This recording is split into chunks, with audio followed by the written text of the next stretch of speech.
2026 തെരഞ്ഞെടുപ്പിന് CPM ചില നീക്കങ്ങളൊക്കെ തുടങ്ങിയിരിക്കുകയാണ്.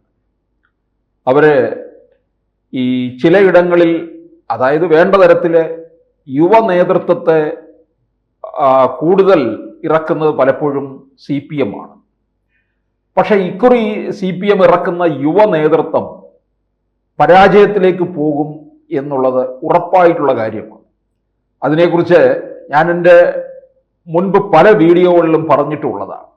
അപ്പോൾ നമുക്കറിയാം 2026 രാജ്യസഭാ അംഗത്വം കാലാവധി പൂർത്തിയാക്കി വരുന്ന റഹീം, അതുപോലെ ചിന്തോ ജെറോം, തിരുവനന്തപുരത്തിൻ്റെ മേയറായിട്ടുള്ള ആര്യ രാജേന്ദ്രൻ, ഈ ഉമ്മൻചാണ്ടിക്കെതിരെ മത്സരിച്ചിട്ടുള്ള ജെയ്സി തോമസ്, ഇവരൊക്കെ ഇക്കുറി നിയമസഭാ തെരഞ്ഞെടുപ്പിൽ മത്സരിക്കും.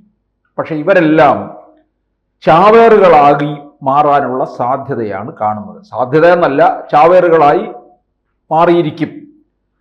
മുൻകാലങ്ങളിൽ ഇവർ ചാവേറുകളായി തീർന്നിട്ടുണ്ട് എന്നുള്ളതാണ്. ചിന്തോ ജെറോം കൊല്ലത്ത് മത്സരിക്കാനായിട്ടാണ് തയ്യാറെടുക്കുന്നത്.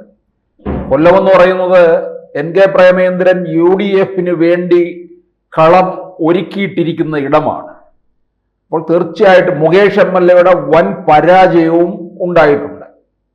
അതുപോലെ തന്നെ ജെയ്സി തോമസ്, അത് പറയേണ്ട കാര്യമില്ല. ഈ ജയിക്കാനായി ജനിച്ചവൻ എന്ന് പറയുന്ന പോലെ തോൽക്കാനായി ജനിച്ചവനാണ് ജെയ്സി തോമസ്. അങ്ങനെ കുറെ പേരുണ്ടെങ്കിൽ CPM 2021 ചില മുതിർന്ന നേതാക്കളെ അങ്ങ് മാറ്റി നിർത്തി. ഇപ്പോൾ തോമസ് ഐസക്ക്, അതുപോലെ G സുധാകരൻ, ഇങ്ങനെ ചിലരെ മാറ്റി നിർത്തി. KK ശൈലജയെ മണ്ഡലം മാറ്റി നിർത്തി, വിജയിച്ചു, പക്ഷെ മന്ത്രിസ്ഥാനം കൊടുത്തില്ല. KK ശൈലജ മട്ടന്നൂരിലേക്കാണ് മാറ്റിയത്, EP ജയരാജനെ ഒഴിവാക്കിക്കൊണ്ട്. പക്ഷെ കേരളത്തിലെ ഏറ്റവും വലിയ ഭൂരിപക്ഷം ആർക്ക് വന്നു? KK ശൈലജയ്ക്കാണ് വന്നത്.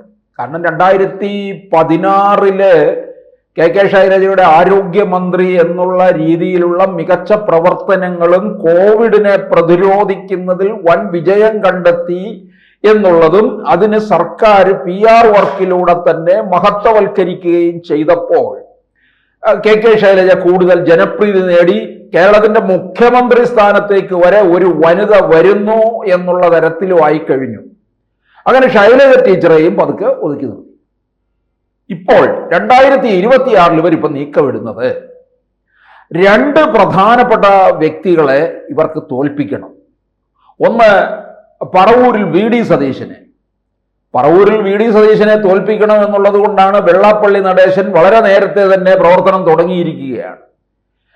VD സതീശനെ വെല്ലുവിളിക്കുന്നു, നിയമസഭയിൽ എത്തിക്കില്ല എന്നൊക്കെ പറഞ്ഞുകൊണ്ട്. CPM ഇപ്പോൾ ചെയ്യാൻ പോകുന്നത് പറവൂര്, വടക്കൻ പറവൂര് എറണാകുളത്തിൻ്റെയും തൃശ്ശൂരിൻ്റെയും അതിർത്തിയാണ്. അവിടെ CPIയുടെ സീറ്റാണ്. CPIയിൽ നിന്ന് CPM ഈ സീറ്റ് ഏറ്റെടുക്കും. എന്നിട്ട് അവിടെ പ്രബലരായിട്ടുള്ള ആരെയെങ്കിലും നിർത്തുക എന്നുള്ളതാണ് പാർട്ടി ആലോചിക്കുന്നത്. ഈ CPIയുടെ സ്ഥാനാർത്ഥികളെല്ലാം അവര് പ്രഗത്ഭര് തന്നെയാണ്. പക്ഷെ അവരെ CPMകാർ ദുർബലരാക്കും. CPI ആണ് മത്സരിക്കുന്നതെന്നുണ്ടെങ്കിൽ അവിടെ CPMകാർ പ്രവർത്തിക്കാൻ ഇറങ്ങത്തില്ല. ഇവരെവിടെ പോകും? തൊട്ടടുത്തുള്ള മണ്ഡലങ്ങളിൽ CPM സ്ഥാനാർത്ഥികളിലേക്ക് പോകും. തിരുവനന്തപുരത്തിന്റെ കാര്യം നമുക്കറിയാം. തിരുവനന്തപുരം പാർലമെന്റ് മണ്ഡലത്തിൽ CPIയുടെ മണ്ഡലമാണ്. ഒരിക്കലും CPMന്റെ പ്രവർത്തകർ ഇവിടെ ഉണ്ടാകത്തില്ല. അവര് തൊട്ടടുത്ത ആറ്റിങ്ങൽ പാർലമെന്റ് മണ്ഡലത്തിലേക്ക് പോകും. അവിടെ CPMന്റെ സ്ഥാനാർത്ഥിയാണ്. ഇപ്പൊ തൃശ്ശൂരില് CPI സ്ഥാനാർത്ഥി മത്സരിച്ചപ്പോൾ, VS സുനിൽകുമാർ മത്സരിച്ചപ്പോൾ പ്രവർത്തിക്കാൻ ആളില്ല. CPMകാർ മുഴുവൻ ആലത്തൂരും മറ്റ് വടകരയിലും പോയി എന്നുള്ളതാണ്. അപ്പൊ ഇത് CPIയെ എപ്പോഴും ഒതുക്കിയിടുകയാണ് ചെയ്യുന്നത്.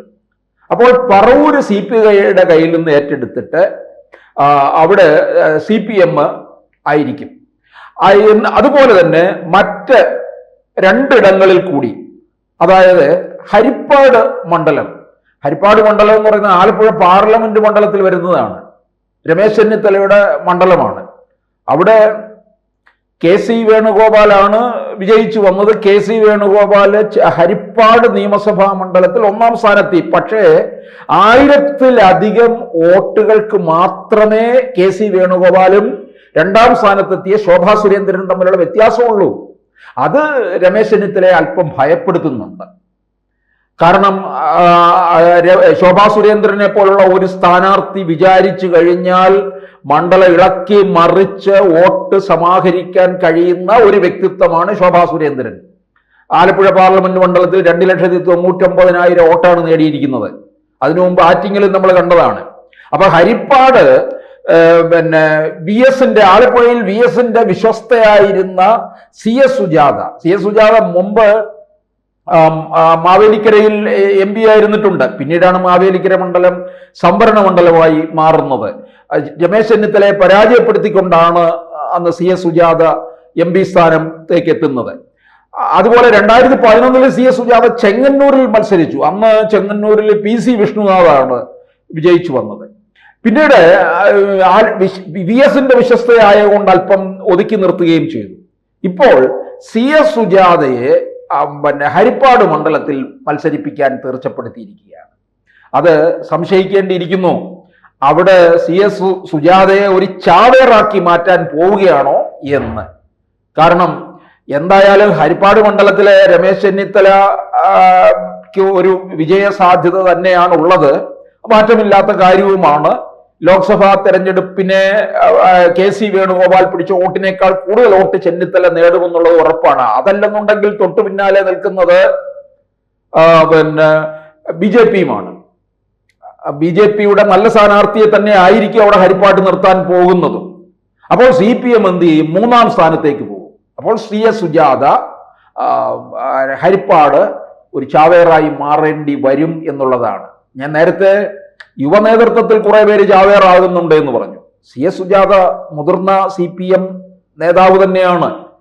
അപ്പോൾ മറ്റൊരു മണ്ഡലം വരുന്നത് പേരാവൂരാണ്. ഇവിടെ KPCC നമ്മുടെ മുൻ പ്രതിപക്ഷ നേതാവായിരുന്നു രമേശ് ചെന്നിത്തല. രമേശ് ചെന്നിത്തലയെ പരാജയപ്പെടുത്താനുള്ള ഒരു ശ്രമം ഇതാണെങ്കിൽ ഇപ്പോഴത്തെ KPCC അധ്യക്ഷനും പേരാവൂർ MLAയുമായിട്ടുള്ള സണ്ണി ജോസഫിനെ പരാജയപ്പെടുത്താൻ വേണ്ടി പാർട്ടി തീർച്ചപ്പെടുത്തുന്നത് KK ശൈലജയെ ഇറക്കുക എന്നുള്ളതാണ്. KK ശൈലജ 2021 മട്ടന്നൂരിൽ നിന്നാണ് വിജയിച്ചത്. EP ജയരാജന്റെ മണ്ഡലത്തിൽ നിന്ന്. EP ജയരാജനെ മാറ്റി നിർത്തിയപ്പോൾ.